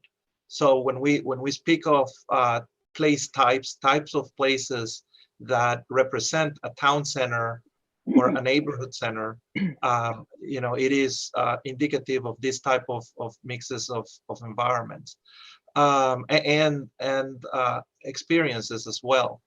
So I would love to learn a little bit more about the controversy of the particular case that they're talking about, to figure out whether that particular conversion of integration of uses happened within the town center or in the outskirts. And the transect is directly, is intended to directly address these, prevent these incompatible uses from being next to each other where appropriate. So here's another question for you, Alberto. What happens with areas with special overlay standards or previously approved design standards? Do they go away since the new code is better? Thank you for assuming it's better. Or how will they be enforced? Yeah, so that's a very, very interesting question. Where we have overlays in Orange County today, that took quite a bit of community involvement because of the desirability of a specific outcome in terms of the built environment for those areas that are governed by those development standards. Let me be specific about the distinction between the standards themselves and what could potentially be architectural design guidelines. The guidelines themselves, and it is the case of some of the overlays that we have in the county, one in particular begins to restrict the style of architecture with very specific roof treatments or facade treatments that begin to allude to what type of architecture should be the final outcome of that particular community. We want to be careful moving forward as we adopt Orange Code that we're not stepping into current House bills that have been adopted recently, where specific design standards are prohibited by local governments or jurisdictions in terms of code, where they dictate specific styles to residential homes at different scales. So we want to be careful, and we're following those recent bills very closely to figure out and to make sure that what we have today is not in conflict with those recent laws in the state of Florida. But just to be specific about responding to the question is that we hope that taking into consideration the desires, that the overall outcomes and the initial intent of those architectural standards for those overlays, I think the place types that are going to be dedicated as part of Vision 2050 and Orange Code to those communities will be very compatible to what was originally desired as an overlay. So hopefully they would go away, but in a way that it will continue to reverberate its infill in the future. Thank you. I've got one more code question and then two comp plan questions. So I'll end on this code question because it's another good question. Will new lower intensity uses be allowed in a higher intensity transect zone? For instance, if a parcel is located in T5, can a developer build a T4 building as of right? Matt, do you want to answer that? Yes. That's yes, right. Generally so. Yes, there were some pieces where, if you have a very, very large lot in T5, there are some considerations for having only one single family home on a giant T5 lot as not being acceptable. But that's rare. I mean, in terms of building to a T4 standard and a T5, that's allowed. Building to a T3 standard and a T4, that's allowed, and so forth. It's rare that most property owners want to not necessarily maximize the development potential of their site, but really take advantage of trying to be contextual. So while it's permitted, we don't often see it, but sometimes we do. So the next two questions are related to traffic and transportation.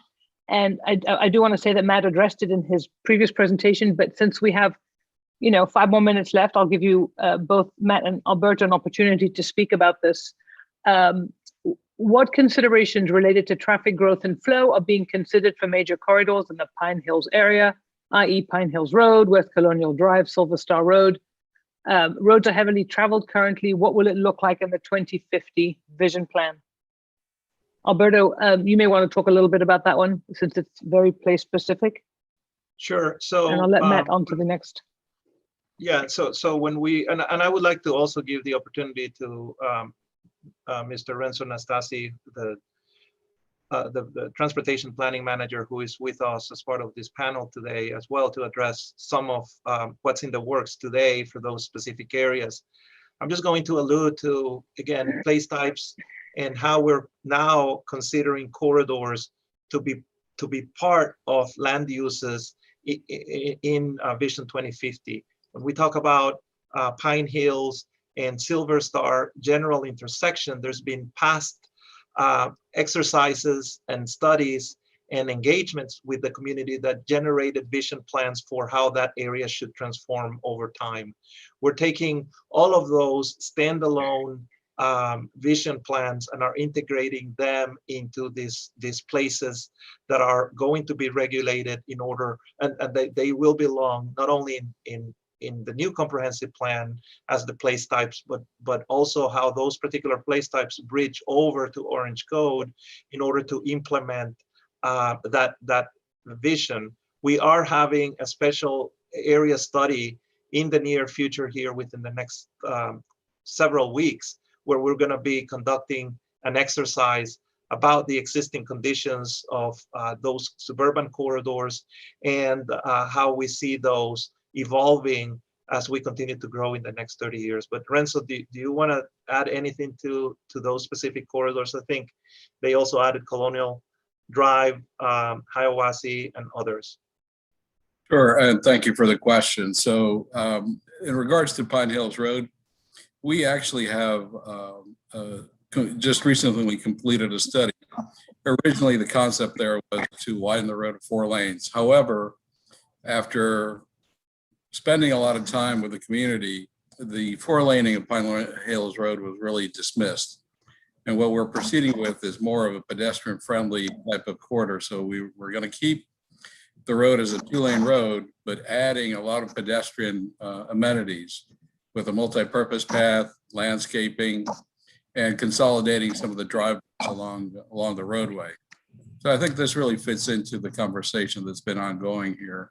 So Pine Hills Road, initially we were focusing on auto-centric solutions, but really now we're looking at more of a multimodal solution. So again, it's really much more pedestrian friendly, at least the plan is as we're moving forward. And also transit plays a very big role in the corridor. In regards to Sand Lake and beg your pardon, State Road 50, of course, that road is a state road. And as Matt mentioned earlier, the Florida Department of Transportation has really adopted a lot of the complete streets policies. And over time, I would expect that corridor will transform. Clearly, that's going to take quite a while before that transformation takes place. And again, it's a matter of accommodating all modes of transportation. Again, sort of moving away from the auto-centric perspective and more towards a multimodal approach. So that would be my input on those issues. Well, you bring up a really important point, which is that Florida DOT, in order to change the character of their roadways, looks to jurisdictions like the county to identify the future character of those roadways through comprehensive plan policy, like we talked about with sectors and place types, and through zoning that looks at the form of buildings, like we're looking at in Orange Code. So in order for the state to modify their roadways, they're looking for the community to have these sorts of standards in place, so they have predictability about what the future of those roadways will be from a land use perspective, so they can match it with transportation. Thanks, Matt. And there's one more question I'm going to address to you, and I know while Eliza is answering another one by text. Where is it? Yes, here it is. How is density and preservation of existing community neighborhoods considered as it relates to increased traffic flow?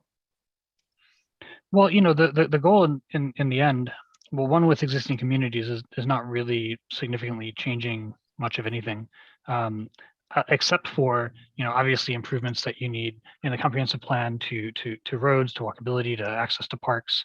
What the goal is for existing places is also not to increase their traffic. There's not a direct correlation between density and traffic, and in a lot of cases it's actually the opposite, where lower in density can induce more traffic than higher density, depending upon how far you have to travel to get to different uses, to get to your job, to get to the supermarket.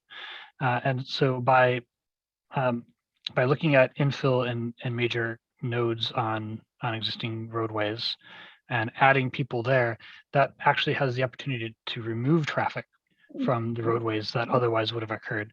And in recent studies produced across the country, and even even in the 90s, Florida DOT studied some aspects of this and found that that places that had a mix of uses within close proximity generated less traffic than places that were a lower density but had uses that were not near each other. And now those studies have been further expanded and have found when you add transit to the mix, you can reduce trips up to 80% of what would be expected. Now that's with a highly transit-rich environment. But if you're not making the transit connection, you can still reduce the anticipated traffic by 40 to 60% over sort of single-family development pattern. So it's actually the lower density actually causes more traffic, and that's really not typically understood because it seems unintuitive, but it's been proven out in a lot of studies. Thank you. And this is perfect timing. It's 8 o'clock, and we want to thank everybody for sticking with us for these past 2 hours of Code Talk. We want to encourage you to tell your friends and neighbors about this. Matt will be repeating this presentation tomorrow. And please stay tuned. And answering new questions tomorrow. So answering new questions. And answering new questions as well. Yes. Thank you all. Thank you to everyone who attended on behalf of the county. It's too many to name. I miss Greg, I see Renzo, and I see others as well. I don't know if Commissioner Wilson has any, not to put you on the spot, but if you have any additional comments or thoughts you want to share. If not, we will bid you all good night. Oh, sorry. I just really appreciate it. I think this was such a great session, and I look forward to hearing more. Thank you. Thank you. Well, then on that note, good night, everybody. Thank you, Matt. Thank you, Alberto. Thanks, Eliza. Thanks, everyone. And see you tomorrow. See you tomorrow, everybody. Good night. Good night.